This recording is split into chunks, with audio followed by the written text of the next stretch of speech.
कि जो मेरा वजूद है उसके आधार पर हमको सीट दो। जीतन मांझी मुख्यमंत्री बना था, कानून बना दिया था कि 5 डिसमिल जमीन हम देंगे कर रहे हैं।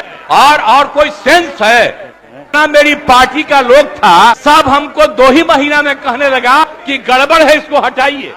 बिहार की सियासी को आज तक कोई समझ नहीं पाया और ना समझने की कोशिश भी कर रहा है। अगर करते जा रहा है तो उसमें उलझते जा रहा है। और अभी जो मामला खास करके बिहार में एनडीए को लेकर के है, जिस तरह से जो सीट के बंटवारे में एक ऐसा झमेला आ चुका है कि आपस में ही क्लियरिटी नहीं मिल रही है और हर तरह से लोग अपने सीट की डिमांड कर रहे हैं। उस सीट की डिमांड में आप भी सुन के हैरान हो जाएंगे कि इतना सीट लाए कहां से। और यही एनडीए के लिए एक बड़ा संकट हो चुका है, क्योंकि अब जो मांगे हो रही है, जिस तरह की मांग की जा रही है, उस मांग को समझने की कोशिश करिए कि कितने कितने सीटों की मांग हो रही है।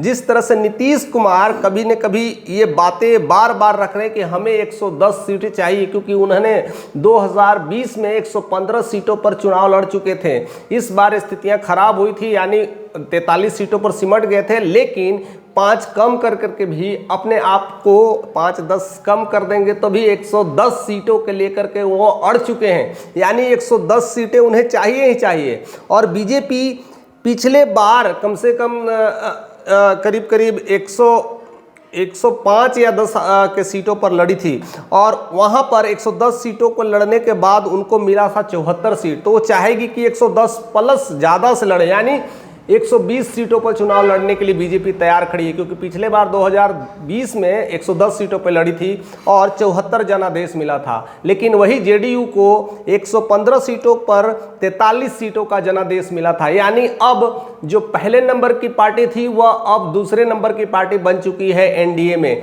यानी एनडीए में देखा जाए तो नीतीश का एक दबदबा था, लेकिन वह 2020 के बाद उनकी स्थितियाँ डामाडोल हो चुकी है, यानी उनके विधायक कम हो चुके हैं।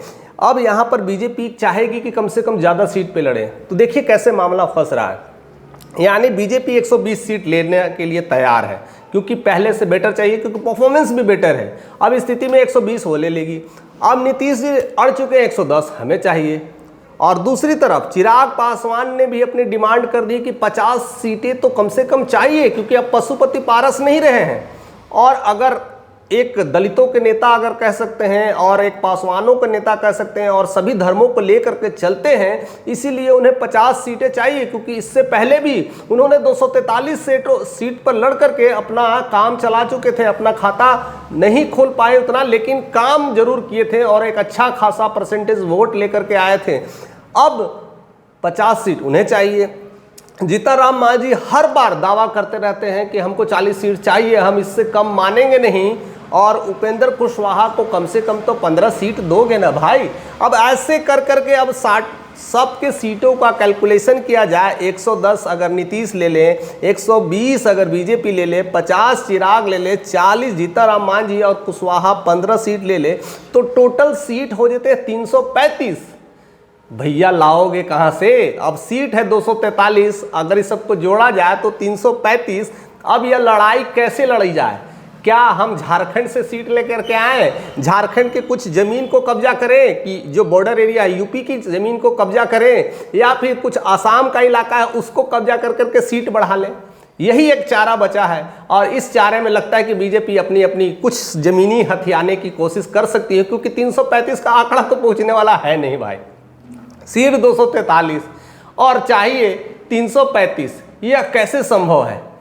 तो हम तो ज़मीन किसी से ले नहीं सकते, अगर लेंगे तो कुछ होगा तभी कुछ कर सकते हैं। झारखंड को अगर साथ में ले करके कुछ करते तो हो सकता था। ऐसी स्थितियां में एक बीजेपी के लिए एक बड़ी संकट है। 243 और कहाँ 335, एक लंबा गैप है। इस लंबे गैप को भरपाई करना होगा। और इस लंबे गैप का सबसे बड़ा कारण 2 उम्मीदवार निकल के आ रहा है, क्योंकि एक उम्मीदवार चिराग पासवान जो पिछले इलेक्शंस में इनके खिलाफ थे, यानी निर्दलीय चुनाव लड़ा था, यानी अगर देखा जाए 243 सीट पे लड़े थे, लेकिन अब एनडीए के साथ जुड़ चुके हैं तो 50 सीटें उन्हें चाहिए। यानी 50 सीट का झोल माल तो एक ये हो गया। दूसरा जो सबसे बड़ी जो प्रॉब्लम्स क्रिएट कर रहे हो जीतन राम मांझी, क्योंकि उनको 7 या 8 सीट दी थी अपने तरफ से, जेडीयू दी थी, यानी नीतीश कुमार अपने खाते से 7-8 सीट दी थी। अब इस बार अकेले पूरे 40 मांग रहे हैं, यानी 40 और 50 90 सीट का घपला यही दो पार्टियों की वजह से हो रहा है। अब सारा खेल दारो मदार कहीं ना कहीं अब एनडीए पे जाता है कि एनडीए कैसे निपटाए लोगों को, सीट शेयरिंग के मामले की समस्या है, इसको कैसे सोल्व किया जाए, क्योंकि हर कोई पार्टी अपने अपने दम पे कार्य करने के लिए तैयार बैठी है। उधर चिराग पासवान अपनी पूरे 243 सीटों पर कैंडिडेट पिछले बार कर करके देख चुके हैं, तो उनका एक अच्छा खासा अनुभव भी है कि इस बार भी हम चाहे तो लड़ सकते हैं और अपनी लोकप्रियता बना सकते हैं। और ऐसी स्थितियों में वह कम से कम अगर पार्टी के साथ है तो 50 सीट मांग ही रहे हैं। अब ऐसी स्थिति में क्या होगा, जो जीतनराम मांझी 7 या 8 सीटों पर लेकर के काम कर रहे थे, अब वो 40 पे आ चुके हैं, अब उनको कितना में लपेटा जाए, यही दो मुश्किलें अभी एनडीए के पास आ रही है। और जिस तरह से नीतीश कुमार अड़ चुके हैं कि 110, वो भी एक बड़ी चुनौती है। अब नीतीश कुमार को ही एक समझाने की एक भूमिका रह चुकी है कि नीतीश कुमार को समझा के कैसे कैसे कुछ कम किया जा सके, यानी कम से कम 110 नहीं तो 90 पर उन्हें मनाया जा सकता है कि उन्हें कहा जाएगा देखो भैया अब टेंशन नहीं लेने की जरूरत है, हम तो आप ही के साथ हैं ना, आप हमारे साथ हैं। पिछले बार आपने कोशिश किया था 115 लेकर के, लेकिन मिला कितना 43, तो 43 दूना हम डबल से भी ज़्यादा दे रहे हैं, यानी 90 के आसपास सीट दे रहे हैं। 90 में आप कम से कम 50 लाख के जीत के दिखाइए, तब भी काम हो जाएगा, आप भी सीएम रहेंगे। ऐसे उन्हें मनाने की कोशिश की जाएगी और 90 पे सिमटा देंगे।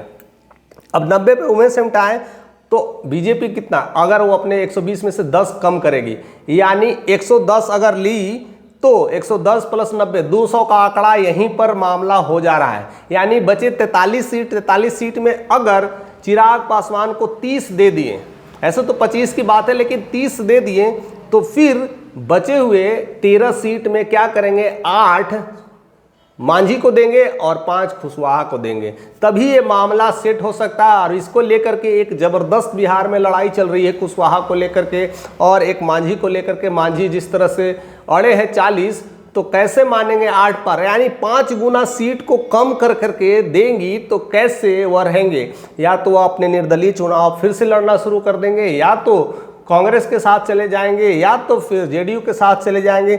इसीलिए सर्वे कहीं ना कहीं जेडीयू की तरफ ज़्यादा जा रही है और जेडीयू का पलड़ा भारी होता हुआ दिखाई पड़ रहा है।